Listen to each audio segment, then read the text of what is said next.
beaucoup de personnalités publiques, malgré nous, on est un thermomètre de la société. C'est-à-dire que, je ne sais pas, aujourd'hui, moi-même qui m'intéresse à ce monde pour mes enfants, je comprends un peu ce que les jeunes ils aiment, etc. Et en fait, les personnalités aimées des jeunes, par exemple, sont des thermomètres de ce que les jeunes aiment, de ce qui les fait vibrer, etc. Et moi, quand effectivement je me fais shooter avec le voile et que on voit ce que ça suscite, parce que vraiment, on se rend pas compte aujourd'hui, avec du recul, quand justement on a fait Salam, on a eu accès à toutes les archives de l'époque.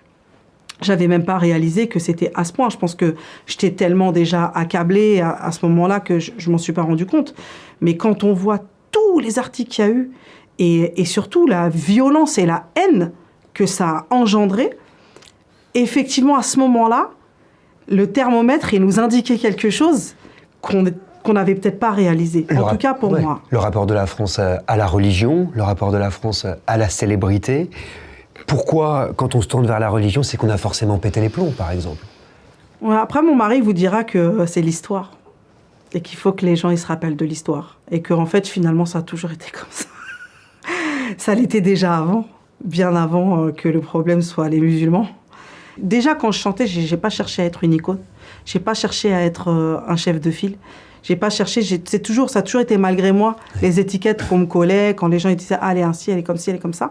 Et quand je me voile, c'est cette nouvelle étiquette, entre guillemets, qui arrive. Encore une fois, c'est pas moi. C'est pas moi qui suis venue devant comme ça en disant « Ah, tiens, je suis voilée, maintenant… » Non, j'avais pas prévu ça. Mais j'ai été surprise, ouais. Et je me suis rendu compte que j'avais une famille formidable. Et des gens merveilleux autour de moi, parce que moi, j'avais jamais vécu ça chez moi. C'est-à-dire que si j'étais née dans une famille peut-être de gens pour qui ça posait problème, ou qui avaient un problème avec certaines personnes sur la Terre, peut-être que j'aurais compris. Mais moi, à ce moment-là, en fait, je suis surprise, puisque ma mère, elle n'a jamais eu de problème avec les femmes voilées et tout ça. Moi, ce qui m'intéresse, c'est que vous soyez encore le thermomètre de la France aujourd'hui. Quand votre amie, par exemple, Vita, qui est très présente dans le film, on comprend qu'elle vous a accompagné aussi, Chante ma France à moi, sur France Inter il y a 2 ans. Quand Amel Bent, Camélia Jordana et Vita reprennent votre morceau Marine sur le disque Soror l'année dernière, quand même, vous vous dites quoi, là? En fait, moi, je me dis toujours que, pour le coup, ça ne m'appartient plus. C'est-à-dire que vraiment, les gens se sont appropriés ces chansons. Moi, j'ai rien fait pour qu'elles soient toujours là. J'ai rien fait. Vous ne me verrez jamais en parler sur mes réseaux ou essayer de les promotionner ou rien. Et c'est là, et c'est comme ça, c'est ce que je vous disais, c'est que c'est les gens qui les ont transportés dans le temps, je ne sais pas comment on peut dire. Et moi, je suis spectatrice, en fait, de quelque chose qui ne m'appartient plus. Et quand même, cette chanson Marine, elle a 16 ans. Elle est toujours d'actualité aujourd'hui. Il paraît. C'est fou. Comme je vous dis, ça ne m'appartient plus. Elle aurait pu être oubliée. Je suis comme vous. Moi, je suis spectatrice. Dans ce film et dans la vie, on le voit bien, vous vous arrêtez pas. Vous arrêtez pas de penser, d'observer. Vous dites, mon cerveau, il arrête jamais de tourner, d'essayer de comprendre. Vous vous êtes jamais arrêté? Non. Il y a des gens comme ça qui réfléchissent beaucoup. Il y en a qui réfléchissent moins. Moi, je fais partie de ceux qui réfléchissent tout le temps. Mais c'est pas réfléchir tout seul, c'est ça qui est intéressant, c'est réfléchir avec l'autre, c'est comprendre l'autre. Oui. C'est le grand défi que lance ce film, je crois. Vous savez, sur la religion dont parle le film, ce qui m'a le plus marqué, c'est que vous en parlez toujours au pluriel, par exemple, du fait que toutes les grandes religions sont liées, et que ça, on le sait pas forcément, on le dit pas, on le comprend pas. Je pense à la surprise d'une dame, lorsque votre fille Mariam lui dit « Vous pouvez aussi m'appeler Marie ». Au début, elle comprend pas. Après, ça, c'est mon histoire. Vous vous rendez compte, moi, je m'appelle Mélanie Marie. Ma mère, elle s'appelle Dominique Marie. Mon père, il s'appelle Phivos. Il est grec et il n'est pas du tout musulman. Donc, toute mon histoire, elle est dans le fait d'apprendre à se connaître les uns les autres, d'apprendre à se comprendre et surtout d'apprendre à se respecter. Parce que, donc, je veux dire, mon film, il est à l'image de ma vie. Ma vie entière, c'est ça. Moi, j'ai vécu au milieu des gens quand je suis partie vivre un peu dans la province française, avec une voisine française qui avait son petit potager, son petit cheval. Et Et moi, j'étais voilée, à côté de chez elle. Et en fait, on s'entendait hyper bien parce qu'on se respectait. C'est intéressant, vous dites on ne se connaît pas les uns les autres. Pourquoi Non. c'est si difficile de comprendre l'autre, en fait? Parce qu'on n'apprend pas à le connaître, en fait, tout simplement. C'est qu'on n'a pas le temps. On n'a pas le temps. Après, j'ai l'impression que la jeunesse d'aujourd'hui, quand même, elle est peut-être plus ouverte, en tout cas plus en alerte, parce qu'il y a d'autres moyens aussi de... J'ai l'impression qu'Internet a fait du monde un village. Donc c'est plus pareil, quoi. Le monde est plus aussi grand qu'avant, c'est tout petit. Je peux voir ce qui se passe à l'autre bout du monde en un clic. Donc j'ai l'impression que cette jeunesse qui arrive, elle est quand même beaucoup plus ouverte. C'est vrai, mais il y a aussi dans le documentaire cette phrase qui revient comme un refrain. On se like, mais est-ce qu'on s'aime vraiment? Ouais, c'est vraiment une... Pareil, c'est un constat que je fais parce que, comme je vous dis, j'ai des enfants. Donc je m'intéresse au monde dans lequel ils grandissent. Et je vois qu'aujourd'hui, exister à travers les réseaux, etc., c'est devenu presque une quête.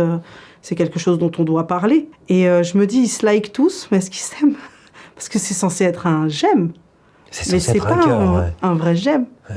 Est-ce que c'est un vrai j'aime? Mais c'est intéressant parce qu'à l'époque où vous avez arrêté la musique, à l'époque de tout ce déchaînement médiatique, les réseaux sociaux, ils n'étaient pas aussi présents. Il y avait la haine quand même, mais elle n'était pas sous cette forme. Ça aurait donné quoi? À l'époque, la haine, c'était des courriers qui étaient écrits à la main, qui étaient piégés. On avait des courriers piégés, nous. Ils mettaient des lames de rasoir dans les enveloppes pour qu'on se coupe quand on ouvrait l'enveloppe. Non, quand je vois aujourd'hui le déferlement de haine qu'il y a sur les réseaux, après, moi, je me sens concernée parce que j'ai vécu ce déferlement moi-même. Donc, je l'ai vécu à une autre échelle. C'est-à-dire qu'il y a des gens qui reçoivent du harcèlement sur Twitter. Moi, j'ai eu un harcèlement médiatique.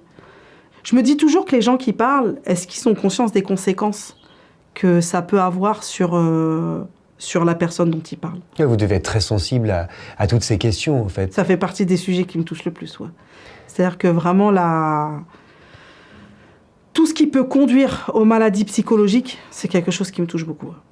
Vous qui avez tenu à disparaître publiquement ces dernières années, quel regard est-ce que vous portez justement sur cette jeunesse qui se filme, qui se montre tout le temps en selfie souvent, qui s'expose sur l'ensemble des réseaux sociaux? C'est le monde d'aujourd'hui. La question, c'est plus comment s'en prémunir, comment faire en sorte que ça ne nous fasse pas de mal. Et j'ai l'impression que ça fait de mal à beaucoup de gens. Donc c'est vrai que la solution, souvent, moi, quand j'ai des amis qui vivent ça, je leur dis, ta solution, c'est de couper. Parce qu'en réalité, si t'es plus là, t'es plus une cible, t'es plus rien. Sauf que les gens veulent quand même exister. Ça veut dire qu'on existerait seulement à travers un écran?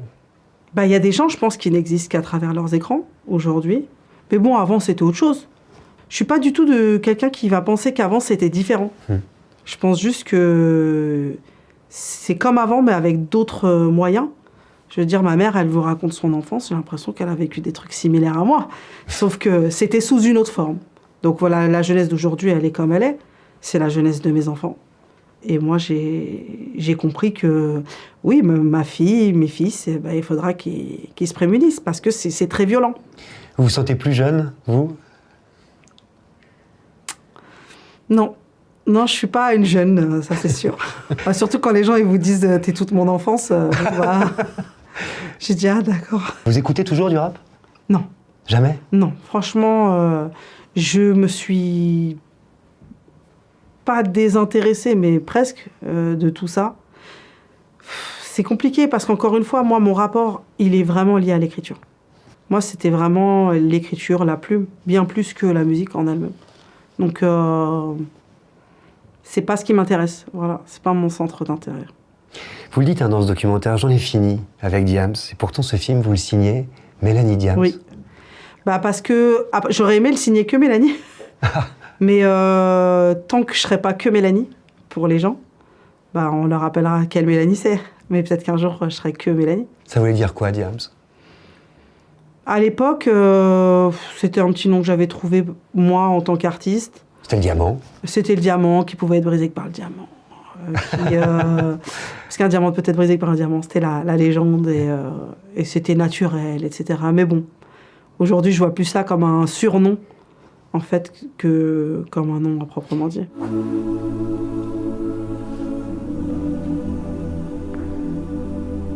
Ça fait combien de temps, Mélanie, que t'es pas revenue ici?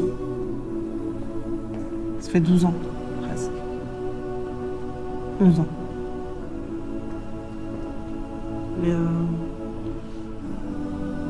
c'est marrant, j'ai l'impression de revenir dans un pays que j'avais quitté. C'est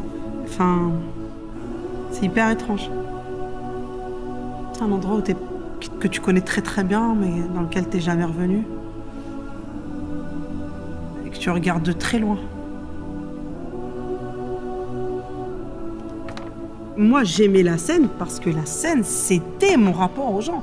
Quand t'es un artiste qui vend beaucoup de disques, on ne te parle que de chiffres, tu vois.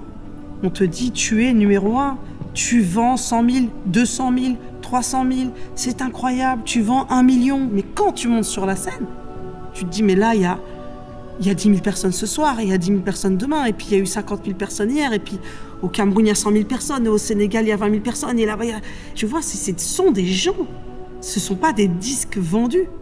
Quand vous vous retrouvez là, il se passe quoi dans votre tête, dans votre corps? Vous ressentez quoi? En fait, ce que je me suis dit, c'est fou parce que avant la salle, elle était pleine. Et moi, je me sentais vide. Ah. Et là, je suis rentrée, la salle était vide. Mais moi, j'étais pas vide. J'étais bien. J'étais hyper apaisée. J'étais bien. J'ai même aimé ce que ça a procuré en moi, c'est que je suis vraiment passée à autre chose. C'est-à-dire que vraiment, je regardais ça avec beaucoup de recul, vachement de recul. Ouais. Vous dites que la scène, c'était le public. Et vous savez que le public, il est toujours là. Ce sont des gens. C'est-à-dire que quand vous les croisez aujourd'hui, il se passe quoi concrètement? Je me souviens que j'étais moquée à l'époque pour ça.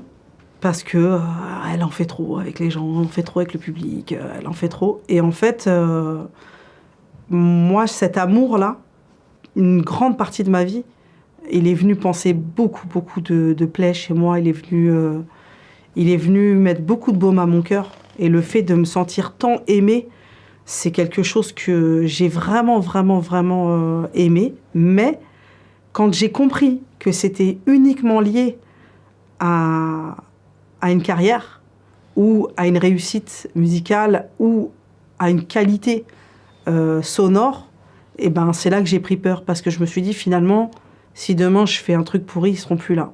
C'est là où tout d'un coup, c'est un peu comme ce que je disais, un peu le mirage. C'est que je me dis, mais en fait, cet amour-là, il est beau, mais il n'est pas là quand je vais pas bien le soir.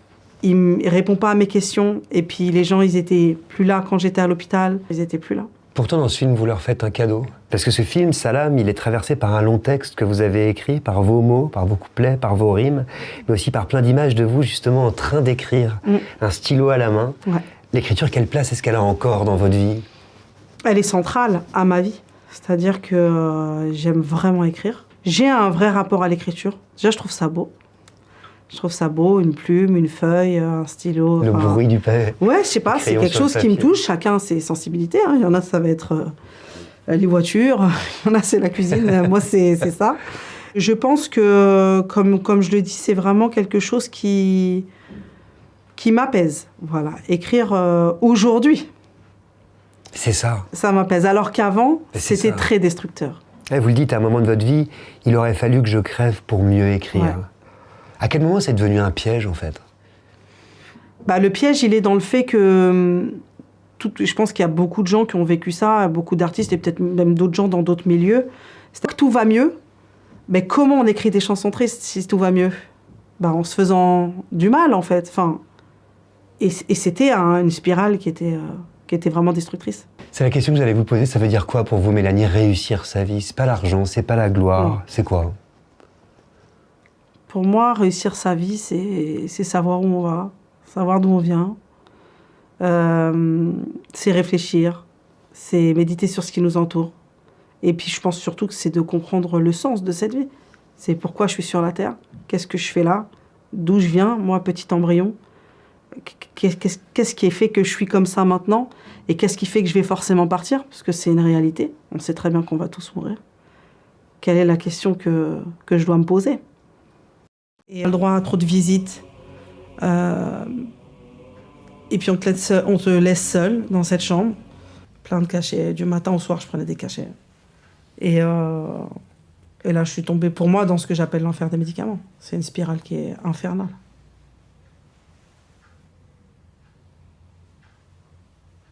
tu pleures? Pourquoi tu pleures? Parce que ça a été une période très difficile, très...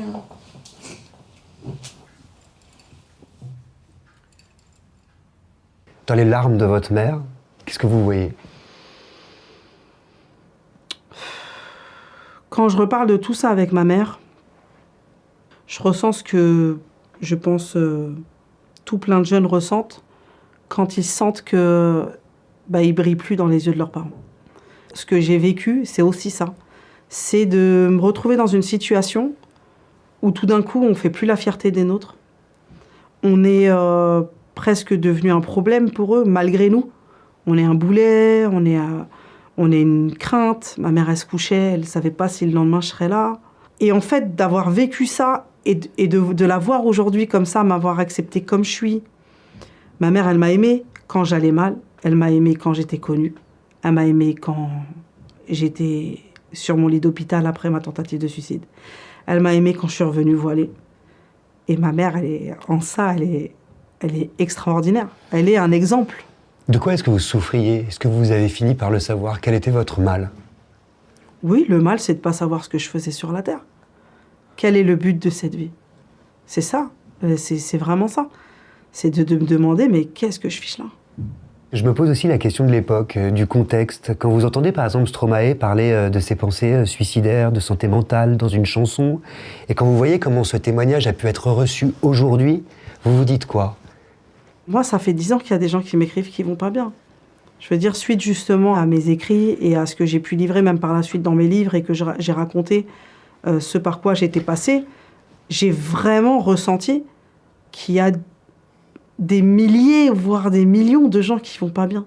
C'est une réalité. Et là où je suis contente, entre guillemets, c'est que j'ai l'impression que ça commence à être pris au sérieux. À l'époque, c'était vraiment genre, j'étais une capricieuse, tu te prenais la tête pour rien. T'es une enfant gâtée. T'es une enfant gâtée. Mais c'est sérieux, les maladies mentales. C'est pas rien. Au tout début du film, on entend des réactions de l'époque, de la fin de votre carrière, et il y a la voix d'une jeune fille, ça dure 2 secondes, ça m'a bouleversé, qui dit « Diams, c'est la vie ». Vous ressentez quoi quand vous entendez ça? Quand vous découvrez même cette archive? J'ai eu envie, en fait, qu'elle soit dans le documentaire.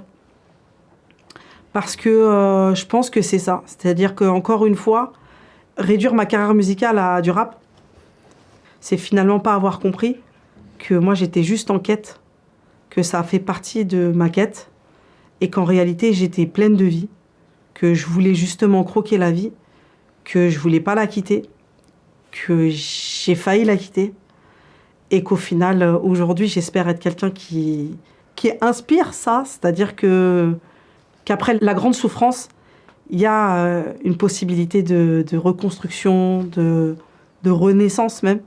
Qu'est-ce qui vous fait peur aujourd'hui? De vous parler. Pourquoi moi? Je suis pas très impressionnant. Non, c'est ça, de reprendre la parole comme ça, de parler, c'est s'exposer à beaucoup de choses. Le silence, c'est hyper cool. C'était trop bien de me taire pendant 10 ans. Non, mais je suis très heureuse de partager mon histoire, surtout avec ceux qui me l'ont demandé. Je serais très contente qu'elle aille ailleurs et que même des gens qui pensaient pas pouvoir être concernés, finalement se disent « Ah, c'est une jolie histoire ». Et la peur, elle est plus... Non, la peur, elle peut être de deux... Enfin, elle peut concerner sa l'âme et puis elle peut concerner la vie. Oui, donc, je me disais, le monde d'aujourd'hui, le monde dans lequel vont grandir vos enfants, par exemple, il vous fait peur parfois? En fait, j'ai compris, de par mon expérience, que quoi qu'il se passe dehors, il faut être bien dedans. Et en fait, ce qui compte, c'est que mes enfants, ils se construisent de façon forte en eux-mêmes, en fait, qu'ils soient bien avec eux-mêmes, qu'ils soient bien dans leur tête, qu'ils soient bien dans leur cœur. Parce que je pense que quand on n'est pas bien, on n'est pas bon avec les autres. C'est ce qui amène à beaucoup de colère, beaucoup de violence. Je pense aussi à votre action pour aider les orphelins au sein de votre Big Up Project. En quoi est-ce qu'ils vous parlent, les orphelins? Qu'est-ce qu'ils vous racontent, Mélanie? Qu'est-ce qu'ils nous racontent? Pour moi, un orphelin, c'est